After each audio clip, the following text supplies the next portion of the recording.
Bismillahirrahmanirrahim. Assalamualaikum warahmatullahi wabarakatuh. Selamat sejahtera. Kita bertemu lagi dalam 15 Ramadan untuk topik seterusnya iaitu perbandingan penyelidikan kualitatif dan kuantitatif. So untuk bahagian ini kita ada 25 perkara atau elemen untuk kita bandingkan dalam konteks penyelidikan kualitatif dan kuantitatif. Jadi kita akan tengok 25 perkara ni.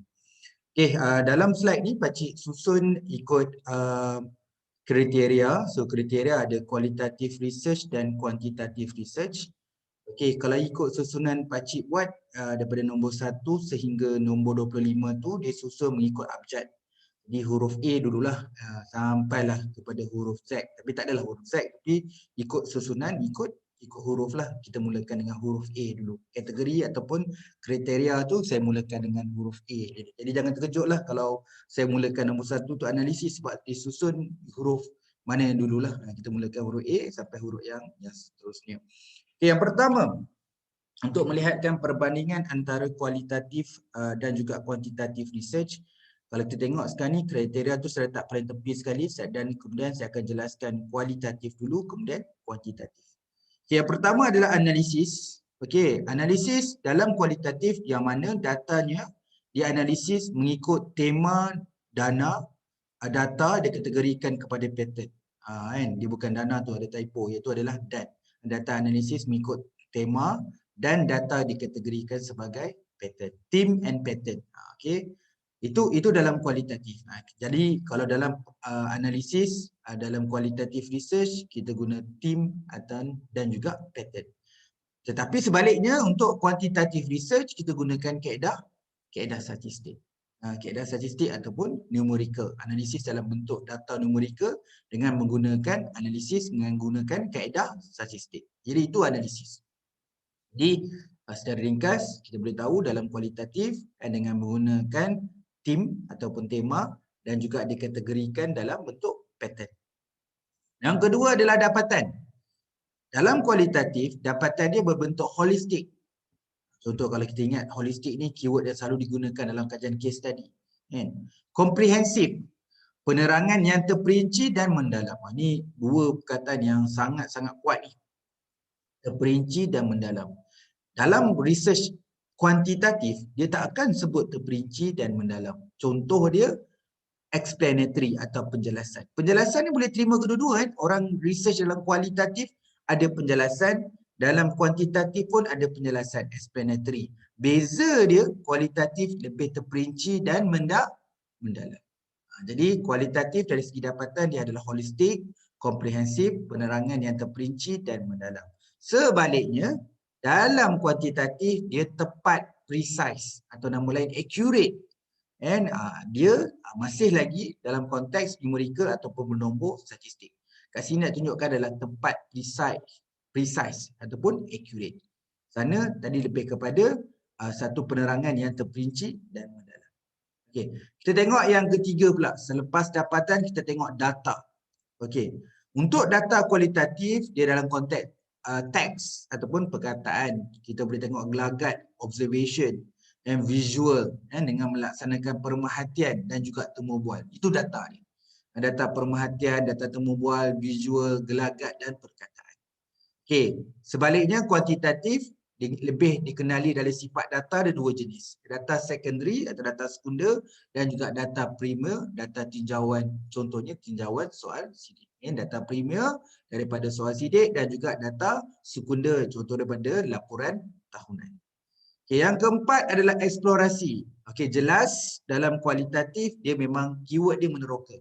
Jadi kalau kata objektif tu, meneroka tu memang berat dia dekat penyelidikan kualitatif. Meneroka masalah dan interaksi yang kompleks antara manusia, alasan, hasil dan proses. Nak beritahu bahawa dalam kualitatif kita bukanlah kata tak penting tapi kita tidak merujuk kepada dapatan akhir saja. Bila sebut eksplorasi ni adalah satu interaksi yang kompleks. Kita sebut manusia adalah humanistik. Kualitatif tu sendiri adalah humanistik.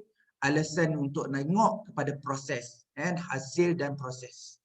Okay, dalam kuantitatif dia ada meneroka. Contoh kat sini meneroka hasil kerana rawatan, daripada eksperimen. Kita manipulasi daripada hasil outcome. Okey, so dapatan yang kita dapat, result yang dapat tu tengok. Jadi kajian kuantitatif memang sangat merujuk kepada outcome yang terakhir. Dan contohnya kalau biasanya kalau ada hipotesis dia ada signifikan, memang dilihat pada nilai signifikan. Tetapi kualitatif lebih kepada humanistik, melihat kepada proses penyelidikan ataupun aktiviti penyelidikan. Jadi eksplorasi penerokaan dalam penyelidikan kualitatif itu betul-betul explore. Dan di kuantitatif dia ada explore. Contohlah kan dalam kuantitatif dia ada satu analisis. Dia panggil exploratory factor analysis EFA. So dia explore, tapi explore tu untuk kita check, kita didaktifkan mana satu yang fit atau tidak. Mana yang tak fulfill, dia punya cut off, kita kena delete atau remove. Okay, nombor 5 adalah falsafah. Okay, secara basic, ini very basic. Kalau kualitatif dia berat pada interpretism dan untuk kuantitatif adalah positivism. Jadi sebab tu kalau kita belajar tentang positivism ni kita dah cover dalam konteks didaktif, induktif dan juga falsafah dan pendekatan. Memang kita jelas positivism ni satu benda yang real facts. Okey, benda yang ada fakta, pengetahuan yang jelas. Kita nak testing teori dan nak testing hipotesis yang berbentuk objektif dan secara didaktif. Dan interpretism adalah satu benda idealism. Okey, dia kita membina kan, membina social tu dengan menggunakan pendekatan induktif dia secara flexibility dan subjektif. Itu bersifat interpretism. Jadi falsafah kualitatif berat kepada interpretism dan kuantitatif kepada positivism. Okey, nombor 6, fenomena. Selalunya mengkaji fenomena yang tidak diketahui atau hanya sedikit saja fenomena diketahui. Biasanya memang kita tidak tahu ataupun terlalu samar, terlalu sedikit. Jadi justru kajian kualitatif memang ada satu strategi penyelidikan dia fenomenologi. Okey, fenomena perkataan yang sangat-sangat cuba dielak dalam penyelidikan kuantitatif. Lagi-lagi contoh dalam penyataan masalah, kita tak nak nampak ada perkataan fenomena dalam problem statement dalam penyelidikan kuantitatif. Dan yang mana dalam kajian kuantitatif mengkaji fenomena tu, kalau nak sebutkan fenomena tu yang dah well known, yang dah tahu. Sebaliknya pengetahuan dalam kualitatif yang tidak tahu ataupun tahu sedikit sangat, masih samar lagi. Jadi itu kajian yang dikatakan ataupun elemen kriteria dalam konteks fenomena. Okey, nombor 7 melihat pada fokus. Dari segi perkataan sendiri kat situ kita dapat dah. Kalau kualitatif mementingkan kualiti, sebab tu proses penyelidikan tu sangat penting. Okey, bagi kuantitatif dia boleh kuantiti. Sebab tu sampel dalam kuantitatif besar. Sebab tu kiraan teknik sampling, size sampling sangat-sangat penting, sangat-sangat crucial, detail bila dekat penyelidikan kuantitatif. Okey, kita pergi nombor 8, hipotesis. Okey, hipotesis. Okey, saya mulakan dengan kuantitatif. Kenapa? Sebab kita jelas banyak penyelidikan bila sebut hipotesis, kita nak testing hipotesis tu dengan adanya teori. Bila kita nak testing hipotesis, merujuk pada teori dan juga literature review, kita kena testing, kena uji. Sama ada kita nak accept ataupun reject. Hipotesis ada dua statement, ya atau tidak. Jadi kita nak menjawab salah satu tu kita kena testing. Tetapi bagi kualitatif dia adalah generating, menjana hipotesis. Menjana hipotesis ni membawa maksud bahawa sesuatu perkara. Macam kita nak bangunkan hipotesis, kita kena support literature review. Kena dapatkan something yang meyakinkan sehingga statement itu boleh dibangunkan. Jadi macam mana nak dibangunkan tu, itu kerja penyelidikan kualitatif. Jadi apa saja yang ada dalam literature review, satu-satu teori itu dibangunkan dalam kualitatif, dan teori building dalam kualitatif. Jadi justru itu dia adalah menjana hipotesis ataupun generating hypothesis. Nombor 9, kebebasan pemerhati, observer. Okey, kita tahu bahawa dalam kualitatif researcher itu merupakan satu instrumen yang sangat-sangat kuat. Jadi watak paling penting dalam research kualitatif adalah researcher itu sendiri. Okey, pemerhati sebahagian daripada proses. Okey, untuk kuantitatif pemerhati tidak melihat proses. Okey, jadi semua kita nak pergi turun interview pun kita jumpa face to face dalam keadaan yang natural setting. Kalau nak interview kat sekolah, interview dengan guru, kita kena interview di sekolah untuk kekalkan natural setting. Dan kita memang pemerhati itu kita merupakan instrumen, jadi kita sebahagian daripada proses. Kita melihat pada elemen kriteria yang ke-10, keberadaan penyelidik dengan partisipan ataupun responden. Penyelidik dekat dengan researcher, sangat close. Jadi kita sangat dekat lah. Kalau kita punya partisipan tu dengan satu individu, kita memang akan turun pandang, akan face to face, dia akan sangat dekat. Sebab kita nak betul-betul nak kena memahami itu. Tetapi untuk kuantitatif, dia merupakan satu keadaan yang tak ada masalah untuk buat satu kontak yang jauh ataupun research distance. So jauh pun tak apa sebab kita menggunakan instrumen soal sidik. Soal sidik tu boleh di-post, boleh di-email walaupun jauh lokasi dia, masih ada platform online alam maya untuk still bagi ada platform lain untuk dia menjawab setiap soal sidik. Tetapi bagi kualitatif yang sangat mementingkan pengalaman, mementingkan natural setting, mementingkan jawapan yang terperinci dan mendalam, jadi dia kena sangat close, researcher sangat close dengan konteks ataupun setting sebuah penyelidikan. Okey, nombor 11 adalah result ataupun keputusan, tidak menumpukan pada generalisasi, dia menumpu pada tujuan. Sebab tu kalau teknik persamplan purposif, kita kena pasti siapakah yang selayaknya, terbaiknya untuk kita jalankan temu bual contohnya. Tetapi untuk kajian kuantitatif bersifat generalisasi kerana melibatkan sampel yang besar. Dalam kuantitatif, kalau compare 200 dengan 300, mana lagi baik 300? 300 dengan 400, mana lagi baik 400? Jadi kajian menggunakan sampel yang lebih besar dibenarkan dalam kajian kuantitatif sehingganya melibatkan kos dan masa. Justru itu kita bolehlah laksanakan penentuan untuk sampling size untuk at least mewakilkan, iaitu subset, iaitu sampel boleh mewakili populasi. Okey, nombor 12 matlamat, goal dia. Okey, dalam kualitatif ni, okey, kalau saya memang ini yang memang saya sebut, kalau apa saja kita nak tulis dalam literature review contohnya, sama juga dengan bab 3. Jadi kat sini bila sebut je matlamat, goal ni dalam research kualitatif adalah memberi makna dan kefahaman. Kita ambil contohlah penerangan tentang teori. Kenapa kita kena cerita teori dalam penulisan literature review, dalam research kualitatif? Untuk menggambarkan, sebab kita tahu dalam kajian kualitatif pengetahuan adalah sedikit, limitasi. Jadi dengan penerangan teori dapat meningkatkan makna dan juga understanding, kefahaman. Meaningful and understanding, memberi makna dan kefahaman. Sebaliknya kuantitatif dengan adanya citation tu represent fakta. Real facts, satu forecasting, ramalan, penjelasan dan sebab dan uji hipotesis. Jadi nak uji hipotesis kena ada statement. Contohnya hypothesis development. Di situ kena buat satu penerangan dan hujah yang meyakinkan sehingga statement hipotesis tu boleh dibentuk. Okey.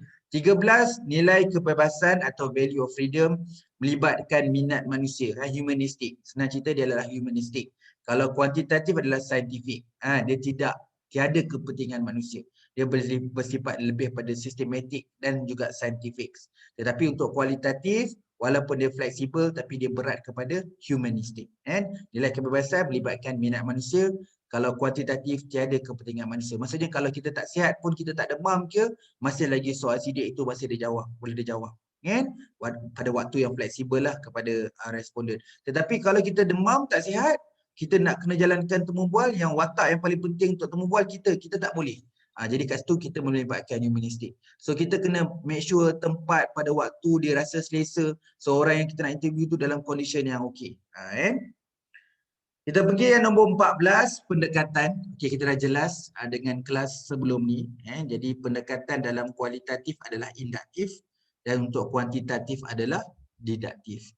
Okey, 15 adalah pengabstrakan atau abstraction, memperkaya secara terperinci. Okey, jadi kalau kita boleh perjelaskan dalam penyelidikan kualitatif, bila kita cerita pengabstrakan, dia sangat kaya. Dengan pelaksanaan pendekatan induktif, dia memperkayakan secara terperinci dan mendalam, dengan memberi pengetahuan dengan makna yang sangat baik dari segi rigorous, ketelitian dan keterangkuman secara menyeluruh, holistik dan komprehensif tadi. Nampak tak? Walaupun disebutkan pengabstrakan, namun abstrakan tu dia penuh memperkaya dan terperinci dan mendalam dari segi ketelitian, rigorous, keterangkuman secara menyeluruh, secara holistik dan secara komprehensif.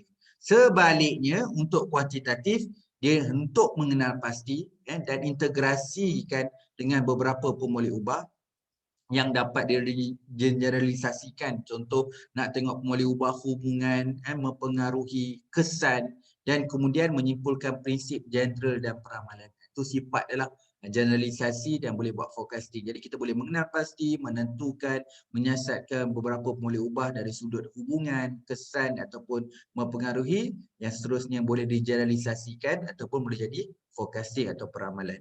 Okey, dari segi nombor 16, pengumpulan data. So data biasanya kalau sebutkan dalam kualitatif basic dia 4 lah.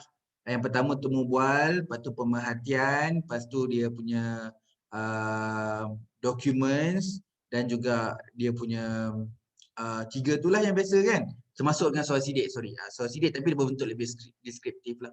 Tapi yang utama adalah temu bual, pemerhatian dan juga dokumen. Dan juga dibenarkan untuk kualitatif menggunakan soal sidik tapi soal sidik yang berbentuk deskriptif. Okey, seterusnya pengumpulan data untuk untuk kuantitatif of course lah untuk tinjauan atau survey ni dengan menggunakan soal sidik dan ada juga yang menggunakan set-set lain contoh ujian persediaan inventories. Ada yang kita buat buat soalan dapat dikenal pasti dengan item-item yang kita telah tetapkan. Okey, persoalan kajian. Okey, ini menarik. Okey, persoalan kajian untuk kualitatif sangat kuat isu berkaitan why and how. Sebab tu kita kena banyak bertanya. Why and why and why and how and how. Itu memang sifat persoalan kajian dalam kualitatif. Tetapi untuk kuantitatif dia lebih pada what, apa, when, bila, di mana, where, who, siapa. Jadi what, when, where, who ni persoalan penyelidikan yang lebih berat di kuantitatif, sebaliknya what and how di kualitatif. Okey, seterusnya nombor 18, reka bentuk. Okey, kita tahu reka bentuk eksplorasi, explanatory, tapi dia kena mendalam, fleksibel, penemuan emerging. So kat sini adalah emerging. Eksplorasi, fleksibel, penemuan ataupun deep explanation. Dan untuk kuantitatif, deskriptif. Okey, deskriptif nak buat sikit penjelasan. Deskriptif ni umum tau. Dia boleh duduk dekat kuali dan dia boleh duduk di kuanti. Jadi boleh dalam kuanti boleh ada deskriptif, ada hubungan, berstruktur, telah ditentukan, predetermined. Dia beza dengan emerging. Emerging kan kita tahu kualitatif adalah masih lagi idealism, dia bersifat emerging, tapi untuk kuantitatif telah ditentukan, iaitu predetermined. Okey. Dari segi sampel, jelas ni perbezaan yang mudah. Okay.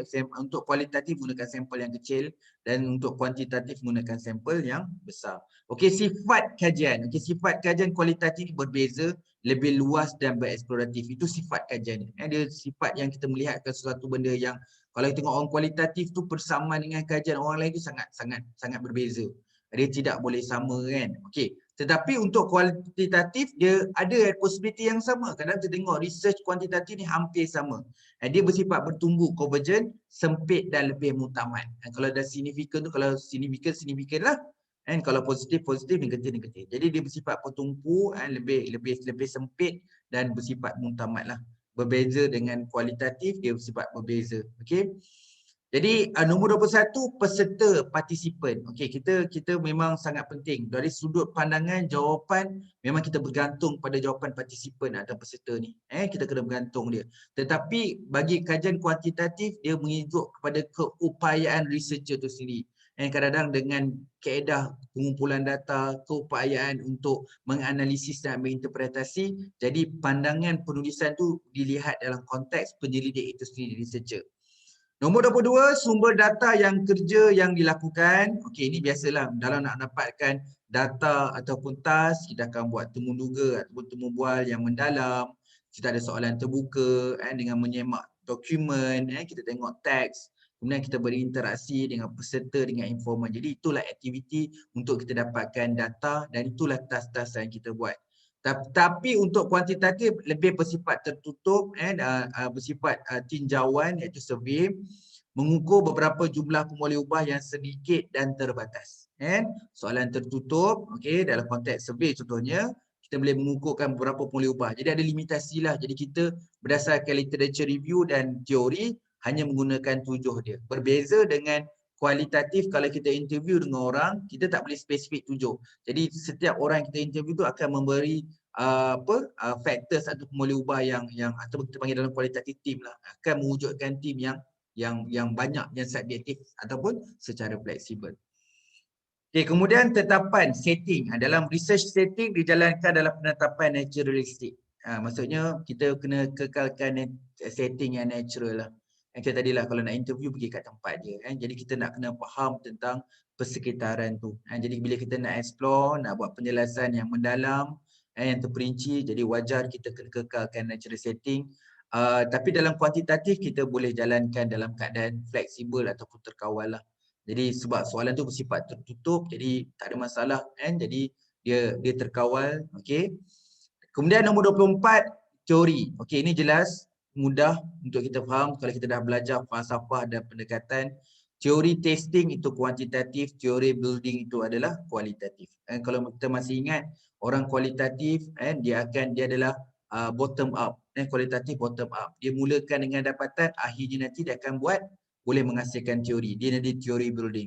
Tetapi bagi kuantitatif dia top down. Apa-apa pun kena mulakan dengan teori dan kita perlu testing teori itu. Itu kuantitatif. Nombor 25 yang terakhir adalah tujuan. Jadi untuk kualitatif dia menemui, discover and idealism, dia buat eksplorasi persoalan kajian secara umum dan general. Sebab kita bila buat kualitatif kita memang terhad imitasi kita punya bahan.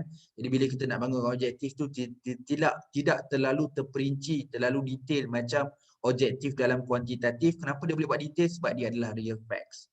Okey, jadi kita boleh uji hipotesis dan uji spesifik persoalan kajian. Jadi kalau kata persoalan kajian tu agak lebih deep tu dekat kuantitatif kerana dia dapat maklumat tu dah sebab real fact dah wujud. Kerana dia masih lagi idealism, dia punya persoalan kajian masih lagi tidak terlalu spesifik. Okey, itu saja perkongsian Pak Cik dalam membincangkan 20 perkara yang kita nak perbandingkan dengan penyelidikan kuantitatif dan kualitatif. So banyak elemen ni 25 ni, saya rasa slide ni amat membantu kepada researcher yang baru untuk mendalami tentang metodologi dan ingin membuat keputusan sama ada ingin menjalankan dalam penyelidikan kuantitatif dan kualitatif. Okey, itu saja. Terima kasih atas komitmen dan masa. Semoga apa yang diberi ini dapat memberi manfaat secara berterusan. Mohon maaf salah silap daripada Pak Cik dalam menyampaikan ilmu ni. Okey, kita jumpa lagi dalam sesi 16 Ramadan pada keesokan harinya. Okey, terima kasih banyak-banyak. Assalamualaikum dan selamat sejahtera.